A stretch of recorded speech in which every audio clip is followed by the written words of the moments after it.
les étudiants peuvent candidater pour avoir le statut d'étudiant entrepreneur. On en a eu 450 qui ont candidaté pour le statut d'étudiant entrepreneur. Sur ces 450, on va dire à peu près 150 étudiants que c'est trop tôt, ce n'est pas la bonne démarche, et on va les orienter vers d'autres programmes, comme le Challenge de l'idée, c'est un programme juste de créativité, éventuellement Campus Création pour tester les outils de l'entrepreneuriat. En fait, ils ont envie d'être dans le milieu entrepreneurial, mais ils n'ont pas vraiment d'idée qui leur soit propre. Sur les 300 qui restent, 150 à peu près, sont à un niveau amont et on pense qu'ils sont bien gérés par leur établissement. Ils ont simplement le statut d'étudiant entrepreneur.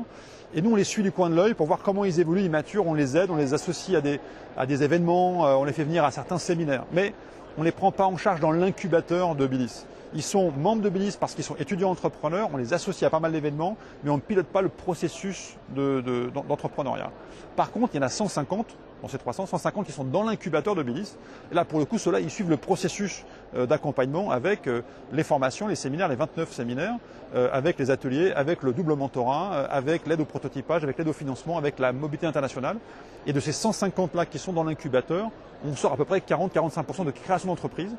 Et de ceux qui créent, eh bien, on va encore en garder d'autres qui vont rentrer dans l'accélérateur JEA, Jeune Entreprise Accélérée.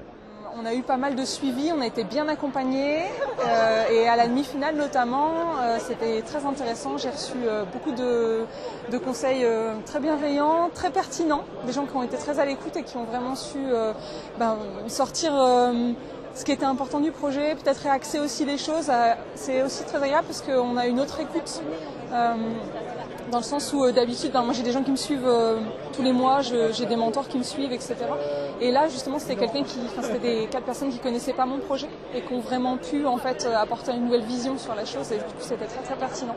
On a eu une sensibilisation pendant notre année de Master 2 de Bilis, du coup autour de leur programme.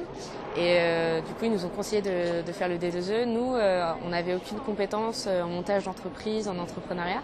Donc on s'est dit que c'était super intéressant de rentrer au D2E parce qu'il y a des séminaires très pratico-pratiques autour de des grandes phases de montage.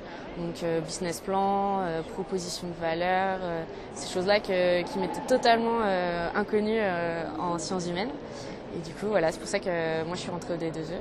Et voilà, on a 9 séminaires et une soutenance à la fin.